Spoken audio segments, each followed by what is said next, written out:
Hey, you're watching a Weighing.com video podcast. Check us out at www.weighing.com. Hey everyone, it's Charles from Weighing.com, and I kind of just want to tell you about my weekend. Friday, I had a chance to play Mystery Express by Days of Wonder, and it was a pretty interesting game. I'm probably going to play it a couple more times to make an accurate judgment about it, but I'm going to tell you, for my first time playing it, I won. So that's always a good thing. Over the weekend, I also got a chance to play Descent. I actually got to play the Overlord for the first time, so it was a pretty interesting experience. I gave them an easy quest because a lot of the people that we played with are new, and I myself didn't understand like all the rules completely and all the strategies, but I'll get them next time for sure. But we are here to talk about Le Havre, Le Grand Hameau, which is a game by Rosenberg and one of my favorite games right now. So let's take a look at the expansion.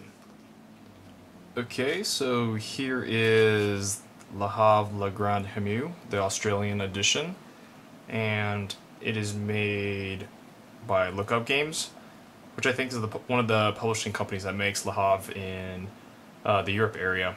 And obviously it's made by Rosenberg, who helped design Le Havre.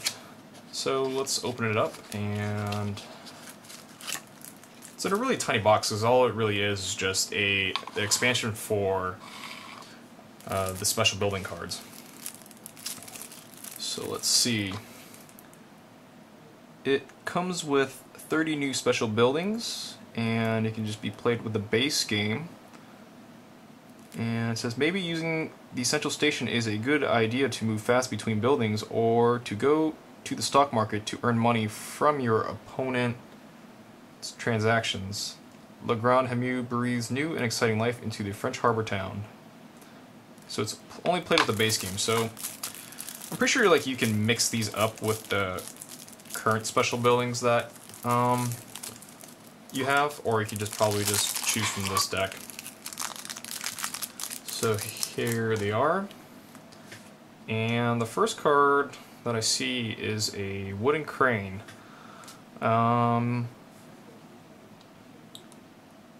So these are the first time I've seen these cards. Obviously, I'm just going by my initial impression of what I see to tell you guys.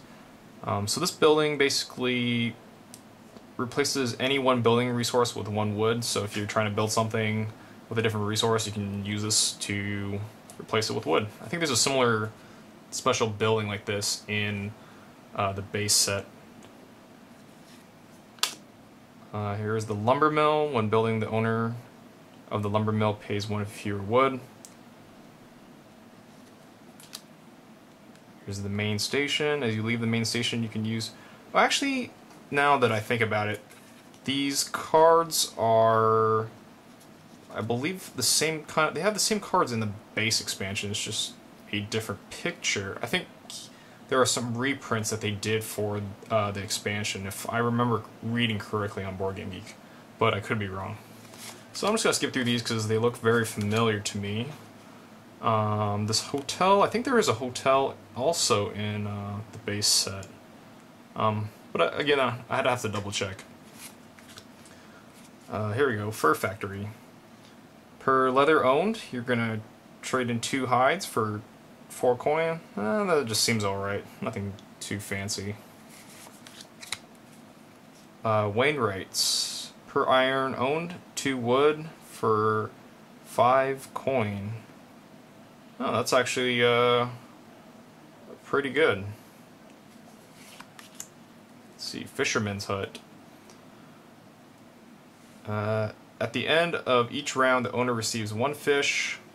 In a 1 to 2 player game, 2 fish. Okay, so it's a way of getting fish. Here's the soup kitchen. Provides the same food as wooden ship at the end of the run. Oh, that's really neat.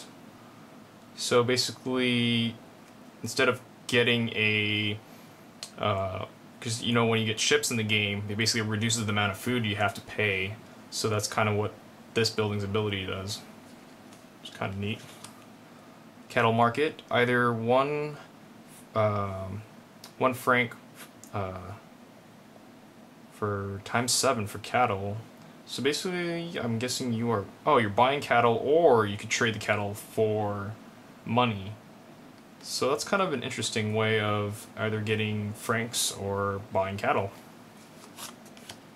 I'm guessing you probably would want to do the second ability, most likely, because getting 3 is probably more advantageous. Brick trader, either 1 franc for 5 brick, or you can pay 1 franc. So this is a similar one as the cattle one, but for bricks. There's just some card that explains the expansion. Here's the clay company. So you can have a clay and a wood for 3 francs. That was alright. I wouldn't see this as a very good one because I think each move that you take in Le Havre has to net you a good amount of worth, and this one, I don't think trading these 2 values for 3 francs for a whole turn is really that special. Smelting furnace, a clay, and you have to pay 2 energy for an iron. That's not too bad as for maybe a beginning type special building. You got this early on in the game. Here is the flea market. Take the tokens from 1 offer space with exactly 2 goods or francs, and also all tokens from any offer spaces with exactly 1 good. Okay, I'm not going to go really into too detail because I'm running out of time and I gotta get through all these cards. So you get fish into smoked fish and meat into money. Canary Row, you can give an iron and 4 smoked fish into 18 francs. Wow, that's actually pretty good. Or you could do an iron and meat, so it's trading some iron and some food, some converted food, into francs. That's actually really good. Hides trader, so trading in hides for francs. Fur industry, you are trading in 3 hides and 10 francs for 22. So it's kind of essentially almost doubling your money. I guess if this would not be too bad if you were just keeping your hides and you weren't converting them. Department of Agriculture. 1 meat per. Oh, this. So like they have these building types. So if you use this, then you would, I guess, you would get those resources for these type of building types that you own, which is pretty good. Stock market. Whenever another player takes francs from the offer space, the owner receives 1 franc from the treasury. When another player builds the bank, the owner receives 3 francs. The owner does not pay interest on loans. Department of Economics. 1 iron per. Okay, so this is another way to get resources, which is pretty good if you're trying to get these specific type of resources. Here's another shipping line. Souvenir shop. The owner receives 1 franc from the treasury whenever another player enters one of his or her buildings. Oh, that's kind of interesting. Wreckers. So there's like a wrecking ball. So you, for 3 food. Oh, so 3 food. You can do this 2 times and basically it gives you resources. Ha ha ha. Blast furnace. 3 energy. You can do it 6 times. So basically you're converting energy straight up to iron. Biofuel facility. The owner pays the energy required for the shipping line with grain. Each grain is worth 2 energy. Ranch. At the end of the game, value increases by 2 per cattle, so you're kind of trying to get a bunch of cattle. Trading firm. Exchange up to 4 goods for any number of goods from supply with the same total franc value. Trafficking spot. Exchange up to 3 standard goods for 3 other standard goods except iron from the supply. Exchange up to 3 upgraded goods for 3 other upgraded goods except steel from the supply. And major corporation. You may take 1 of each good except francs from the supply as long as you already have it at least 1 of that type of good. If you take steel, it costs you 3 additional francs. Emporium. Buy as many different upgraded goods as you choose. Smoked fish, charcoal, brick, bread, meat, leather for 1 franc each, coke for 3 francs, and steel for 5 francs. And cobbler. This is the last card, I believe. Oh, there's 1 more. Leather, you can get 2 bread and 2 francs.